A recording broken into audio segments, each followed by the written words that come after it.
চিত্রনায়ক সালমান শাহর কবরস্থান থেকে নিখোঁজ মরদেহ। দর্শক দেখতে পাচ্ছেন সালমান শাহর কবর খুঁড়ে তাকে পাওয়া যায় নাই, এই নিয়ে উত্তেজনা তৈরি হয়েছে। সালমান শাহের লাশ উত্তোলন করতে গিয়ে ঘটেছে এক আশ্চর্য ঘটনা। হ্যাঁ সুপ্রিয় দর্শক, সালমান শাহের মায়ের কাছ থেকে অনুমতি নিয়ে আদালত নির্দেশ দিয়েছেন সালমান শাহর লাশ উত্তোলনের, কিন্তু আশ্চর্যজনক ভাবে সালমান শাহর লাশ গায়েব হয়ে গেছে। হ্যাঁ সুপ্রিয় দর্শক, পুলিশ শত শত জনগণের সামনে যখন তার সেই সালমান শাহর কবর করা হচ্ছিল, হঠাৎ করে দেখা গেছে কোনোভাবেই সালমান শাহর লাশটা খুঁজে পাওয়া যাচ্ছে না। ওর থেকে তোলা হলো সালমান শাহর মরদেহ। সকালে আদালতের নির্দেশে এদিকে আজ সালমান শাহর কবর খুঁড়ে সালমান শাহকে পাওয়া যায়নি, এই নিয়ে সারা দেশেই উত্তেজনা তৈরি হয়েছে। অনেক মাস্টার মাইন্ডের নাম প্রকাশ হয়, সরকার এই মামলায় জড়িত আছে এটা সবাই বলছে। আপনারা জানেন যে দীর্ঘদিন অপেক্ষার পরে নায়ক সালমান শাহর যে রায়, যে ঘোষণাটি করা হয়েছে, যে যে তদন্ত প্রতিবেদন হয়েছে, সেই তদন্ত প্রতিবেদনে আমরা একটু কথা বলার চেষ্টা করছি। দীর্ঘ 30 বছর পর কবর থেকে উঠানো হলো সালমান শাহর মরদেহ। ফের ময়না তদন্তের জন্য এমনই আদেশ দিয়েছে আদালত। ধারণা করা হচ্ছে 30 বছরেও অক্ষত রয়েছে সালমান শাহর লাশ। অন্যদিকে জুমার পর সালমান শাহর কবর থেকে পাওয়া গেল ভয়ানক সব আলামত। এখনো অনেক যাদের বয়স হয়ে গেছে তারা এখনো সালমানের কথা আমাকে ফোন করেও জিজ্ঞেস করে, হ্যাঁ অনেক কথা বলে। গতকালকে রাতে, আজকে ইন্টারভিউ দিচ্ছি, গতকাল রাতেও একজন ফোন করছে।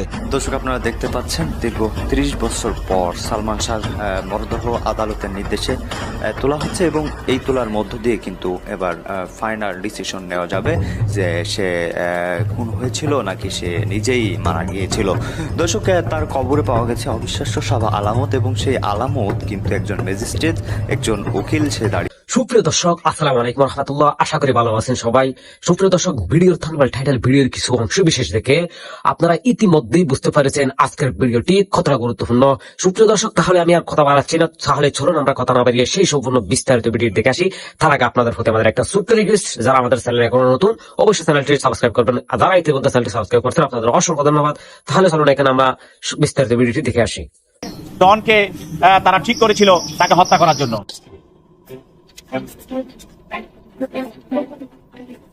ডনের রিমান্ডে এবার বেরিয়ে এলো চাঞ্চল্যকর তথ্য, যা দেখে এবার অবাক হতে পারে গোটা জাতি। 1996 সাল 6 সেপ্টেম্বর ঢাকার একটি ফ্ল্যাটে নিতর একটি দেহ নিয়ে পড়েছিলেন ঢালিউডের সবচেয়ে জনপ্রিয়, সবচেয়ে প্রিয় তারকা সালমান শাহ। তার মৃত্যুর ঘটনা ছিল আত্মহত্যা নাকি ছিল সুপরিকল্পিত হত্যাকাণ্ড? দর্শক, আজকের এই প্রতিবেদনে এমন কিছু তথ্য তুলে ধরার চেষ্টা করা হয়েছে যা আপনাকেও আজ অবাক করতে বাধ্য করবে। তো দেরি না করে ভিডিওটি শুরু করা যাক। এই প্রশ্ন 29 বছর ধরে তাড়া করে বেরিয়েছে গোটা জাতিকে। আজ দীর্ঘ প্রতীক্ষার পর সেই রহস্যের জট খুলতে শুরু হয়েছে, আর তার কেন্দ্রবিন্দুতে এখন এক পরিচিত মুখ, খল অভিনেতা আশরাফুল হক ডন, যিনি এই সালমান শাহ হত্যা মামলার একজন প্রধান আসামি। চলুন ফিরে দেখি পুরো ঘটনা শুরু থেকে শেষ পর্যন্ত। গত রোববার 9 আগস্ট হযরত শাহজালাল আন্তর্জাতিক বিমানবন্দর দেশের প্রবেশদ্বারে হঠাৎ সতর্ক হয়ে ওঠে ইমিগ্রেশন পুলিশ। তাদের নজরে আসেন একজন খুনির ছবি, যার নাম আশরাফুল হক ডন। উমরার উদ্দেশ্যে দেশ থেকে পালিয়ে যাওয়ার পথে মুহূর্তের মধ্যেই তাকে আটক করে ইমিগ্রেশন পুলিশ। পরে সিআইডির হাতে তুলে দেওয়া হয় এই খল অভিনেতাকে। বিমানবন্দর থানার ভারপ্রাপ্ত কর্মকর্তা ওসি কামরুল হাসান তালুকদারকে গণমাধ্যমকে নিশ্চিত করেন এই তথ্য। তিনি জানান, বিমানবন্দর এলাকা থেকেই ইমিগ্রেশন পুলিশ প্রথমে ডনকে আটক করে। এরপর দৃশ্যপটে আসে সিআইডি। একটি বিশেষ টিম এসে ডনকে নিয়ে যায় তাদের হেফাজতে, কারণ সিআইডিতে ইতিমধ্যেই এই মামলা চলমান রয়েছে, যা তদন্ত এগিয়ে নিচ্ছে তারাই। প্রশ্ন উঠেছে, কেন হঠাৎ এতদিন পর কি এমন তথ্য উঠে এলো যার কারণে বিমানবন্দর থেকেই আটক করা হলো ডনকে? এমন কিছু প্রশ্ন উঠেছে গণমাধ্যমের, কিছু রাজনৈতিক টেবিলে। এর উত্তর জানতে হলে আমাদের আরো একটি গভীরে যেতে হবে। সময়টা ছিল 90 দশকের মাঝামাঝি। রূপালী পর্দায় তখন একছত্র রাজত্ব সালমান শাহর। তার অভিনয়, তার স্টাইল, তার হাসি, কোটি ভক্তদের হৃদয়ে জায়গা করে নিয়েছিল। কিন্তু 1996 সালের 6 সেপ্টেম্বর হঠাৎ থেমে যায় সব। মাত্র 25 বছর বয়সের রহস্যজনকভাবে মৃত্যু হয় এই তারকার। পুলিশ তখন একে আত্মহত্যা বলে চিহ্নিত করলেও ভক্ত অনুরাগী থেকে শুরু করে ইন্ডাস্ট্রির মানুষ কেউই তো মেনে নিতে পারেনি যে আসলেই মহাতারকা সালমান শাহ নিজেই আত্মহত্যার মতো ঘৃণিত কাজ করতে পারে। এমনও ঘটনা ঘটেছে বাংলাদেশের মাটিতে যে এই নায়কের মৃত্যুর খবর শুনে অনেক মেয়েও আবার আত্মহত্যা করেছে বলে অভিযোগ রয়েছে। কারণ পিছনে ছিল একের পর এক প্রশ্নবিদ্ধ পরিস্থিতি, পারিবারিক টানাপোড়েন আর এমন কিছু নাম যেগুলো বারবার উঠে এসেছে আলোচনায়। মৃত্যুর প্রাকৃত কারণ নিয়ে জল্পনা কল্পনা কখনো থামেনি। বইয়ে লেখা হয়েছে, টকশোতে আলোচনা হয়েছে, তদন্তও হয়েছে বারবার, কিন্তু চূড়ান্ত সত্য অধরাই থেকে গিয়েছে বছরের পর বছর। 20 অক্টোবর রাজধানীর রমনা থানায় দায়ের হয় একটি সরাসরি হত্যা মামলা। বাদী সালমান শাহর মা নীলা চৌধুরীর পক্ষে তার ভাই আলমগীর কুমকুম এই মামলায় যেন নতুন করে খুলে দেয় পুরনো এক ক্ষত। মামলায় নাম আসে একাধিক পরিচিতি ব্যক্তির। সালমান শাহর সাবেক স্ত্রী সামিরা হক, সামিরার মা লতিফা হক লুসি, ব্যবসায়ী আজিজ মোহাম্মদ ভাই এবং চলচ্চিত্র জগতের কয়েকজন পরিচিত মুখ, যার মধ্যে রয়েছে অভিনেতা ডন, ডেভিড, জাভেদ, ফারুক, রুবি, আব্দুস সাত্তার, সাজু এবং রেজবি আহমেদ ওরফে ফরহাদ। মনে রাখা জরুরি, এরা সবাই এই মামলার আসামি হিসেবে অভিযুক্ত মাত্র। আদালতের দোষ প্রমাণিত না হওয়া পর্যন্ত আইনের চোখে কেউ দোষী নয়। তদন্ত কিন্তু এখনো চলমান। আশরাফুল হক ডনের গ্রেপ্তার এই মামলার একটি গুরুত্বপূর্ণ মোড়। দীর্ঘদিন ইন্ডাস্ট্রিতে সক্রিয় এই অভিনেতা এখন সিআইডির জিজ্ঞাসাবাদের মুখোমুখি। বিমানবন্দর থেকে আটক হওয়ার এই ঘটনা অনেকের মনে প্রশ্ন তুলেছে। তিনি কি দেশ ছাড়ার চেষ্টা করেছিলেন, নাকি ডনের এটি ছিল সত্যি উমরা করার উদ্দেশ্য? যা নিয়ে প্রশ্ন কিন্তু থেকেই যায়, যেখানে হঠাৎ তদন্তের জাল এসে পড়ে ডনের ওপর। চলেন এই বিষয়ে বাংলাদেশের একজন আইনজীবী ও সালমান খানের মা আসলে কি বলেন সেটাও একটু দেখে ও শুনে আসা যাক। এই মামলার আসামি ফারুক, জাভেদের সঙ্গে তার পরিচয় এবং আজিজ মোহাম্মদ ভাই এবং সামিরা 12 লক্ষ টাকার বিনিময়ে ডনকে তারা ঠিক করেছিল তাকে হত্যা করার জন্য। রমনা থানার একটি হত্যা মামলায় আমাদের চলচ্চিত্র জগতের একজন খলনায়ক আশরাফুল হক ডন, তাকে সিআইডি গ্রেপ্তার করে তাকে আজকে বিজ্ঞ আদালতে উপস্থাপন করে। এই আশরাফুল হক ডন সে আজকে সকাল 5টার সময় হযরত শাহজালাল বিমানবন্দর দিয়ে সে বিদেশে পালিয়ে যাওয়ার চেষ্টা করেছিল। সেখানে ইমিগ্রেশন তাকে আটক করে, পরবর্তীতে সিআইডির কাছে তাকে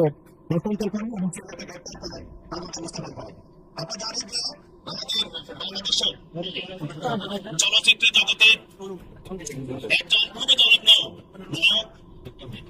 সালমান শাহ, যাকে আজ থেকে 30 বছর পূর্বে তাকে হত্যা করা হয়েছিল। এই হত্যা মামলার পরবর্তীতে তার মামা এই মামলা দায়ের করে এবং এই মামলা দীর্ঘদিন তার মা, তার বাবা, সালমান শাহের বাবা দুইজনে এবং তার সালমান শাহর ফ্যানেরা আন্দোলন সংগ্রাম করে এই পরবর্তীতে বিজ্ঞ আদালত থেকে আদেশ নিয়ে এই মামলাটি রমনা থানায় একটি হত্যা মামলা দায়ের হয় এবং এই মামলার 4 নম্বর আসামি হলো আজকে আশরাফুল হক ডন। এই মামলার 1 নম্বর আসামি হলো সালমান শাহ হত্যাকারী একজন, তার স্ত্রী সামিরা হক, এবং 2 নম্বর আসামি হলো আরেকজন হত্যাকারী তার আজিজ মোহাম্মদ ভাই, আরেকজন হত্যাকারী 3 নম্বর মা, সামিরা হকের মা, 3 নম্বর আসামি লুসি এবং 4 নম্বর আসামি হলো আজকের এই ডন। এইসব মোট 11 জন আসামি এই মামলার আসামি। আজকের এই মামলার আসামি আশরাফুল হক ডন, যে মামলা তাকে হত্যা মামলা আসামি করা হয়েছে, এই মামলার যে বিষয়বস্তু সেটা হলো গত 6/9/96 তারিখে সকাল 9:30 সময় সালমান শাহের মা এবং সালমান শাহের বাবা এবং তার ছোট ভাই তার ইস্কাটনের বাসায় তার সঙ্গে দেখা করতে যায়। এরপর তাকে সেখানে সামিরার লোকজন তাকে দেখতে দেয় নাই এবং তারা বলছে সে রেস্ট নিচ্ছে, ঘুমিয়ে আছে। তারপরে তাকে সেখান থেকে তারা বিতাড়িত করে, তারা চলে আসে।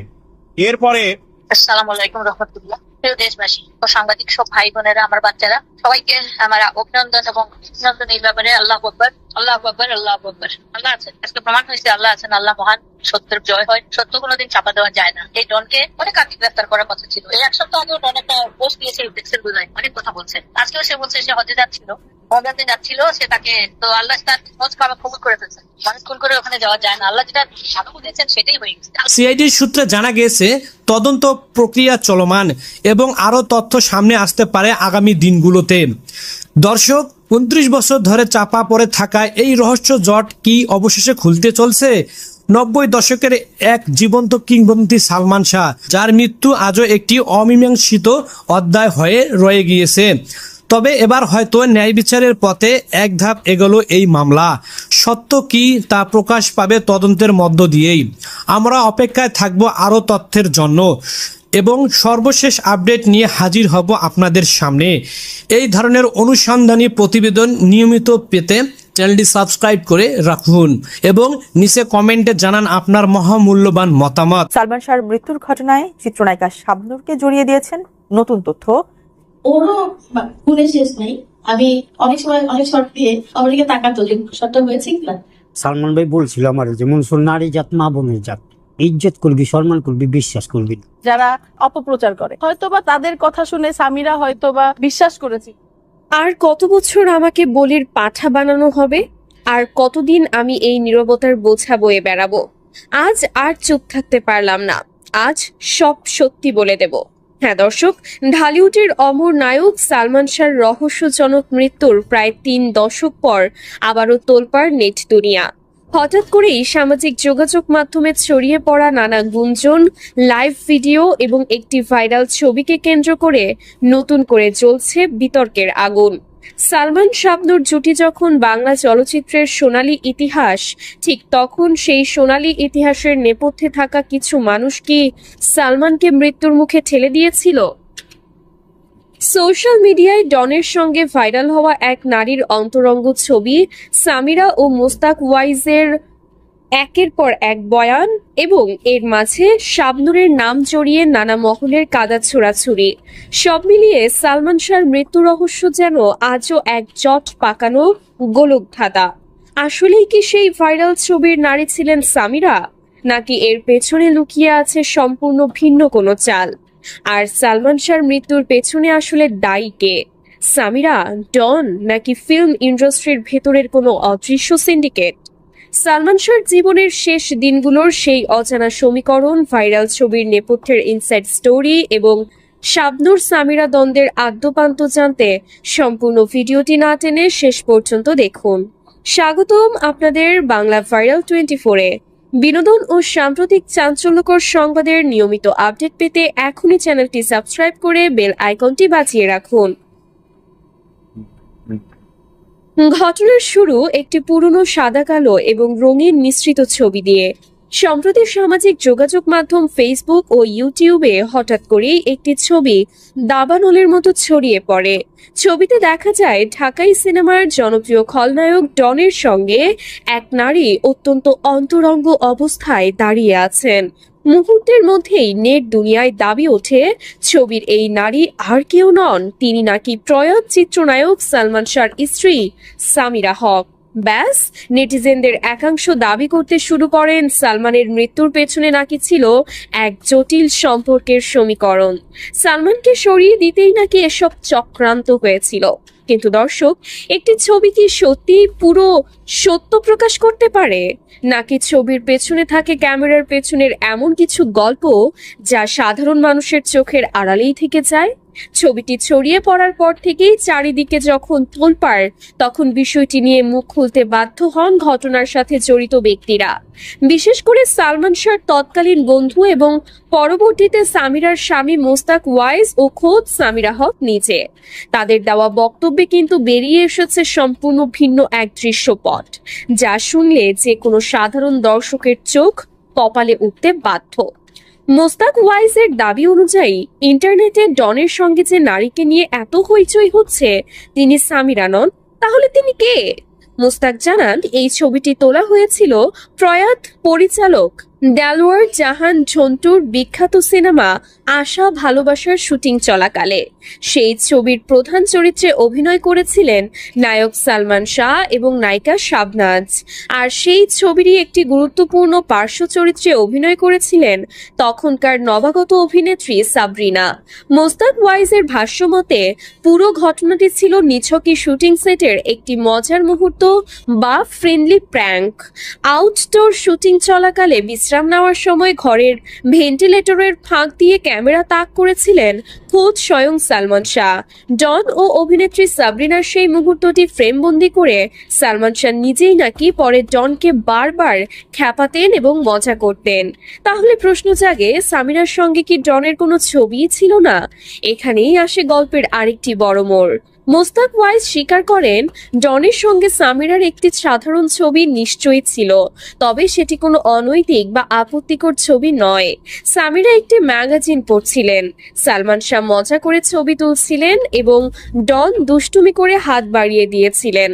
কিন্তু ইন্টারনেটে ছড়িয়ে পড়া বর্তমান ছবিগুলোর অধিকাংশকেই তারা ফটোশপ বা প্রযুক্তিগত কারসাজি বলে দাবি করেন। সামিরাও গণমাধ্যমে একই সুর মিলিয়েছেন। তার ভাষ্য, ডন ছিলেন তার ছোট ভাইয়ের মতো। শুটিং ইউনিটের আড্ডার একটি সাধারণ দৃশ্যকে কাটছাট করে ফটোশপ করে এত বছর পর কেন এভাবে কুরুচিপূর্ণভাবে ছড়ানো হচ্ছে তা নিয়ে তিনি তীব্র ক্ষোভ ও চরম বিব্রত বোধ প্রকাশ করেন। এমনকি এই ছবি নিয়ে ডিবির তদন্ত চলাকালেও তিনি প্রশাসনের কাছে সমস্ত ব্যাখ্যা দিয়েছেন বলে দাবি করেন।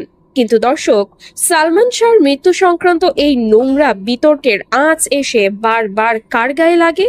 তিনি আর কেউ নন, সালমানের সবচেয়ে সফল অনস্ক্রিন জুটি চিত্রনায়িকা শাবনূর। ইন্ডাস্ট্রির একটি মহল বছরের পর বছর ধরে চেষ্টা করেছে এই মৃত্যু রহস্যকে একটি ত্রিভুজ প্রেমের ট্র্যাজেডি বানিয়ে শাবনূরের কাঁধে দায় চাপাতে। বলা হয়েছে সালমান শাবনূরের জুটি নাকি পরিবারে অশান্তি ডেকে এনেছিল, কিন্তু শাবনূর কি সত্যি এতে জড়িত ছিলেন? শাবনূর বিভিন্ন সময় গণমাধ্যম ও সোশ্যাল মিডিয়ায় ক্ষোভে ফেটে পড়ে স্পষ্ট জানিয়েছেন, সালমান ছিলেন তার বড় ভাই, মেন্টর এবং একজন অসাধারণ সহশিল্পী। কাজের বাইরে তাদের মাঝে পেশাদার সম্পর্কের চেয়ে বেশি কিছু ছিল না। কিন্তু সামিরা এবং তার পরিবারের তরফ থেকে বারবার শাবনূরকে কাঠগড়ায় তোলার চেষ্টা করা হয়েছে। শাবনূরের ঘনিষ্ঠজনদের দাবি, সালমানের জীবনে অশান্তির কারণ শাবনূর ছিলেন না, বরং সালমানের পরিবারের উপর নিয়ন্ত্রণ, আর্থিক বিরোধ এবং পারিবারিক জটিলতাই ছিল মূল সমস্যা। শাবনূর বারবার কান্নায় ভেঙে পড়ে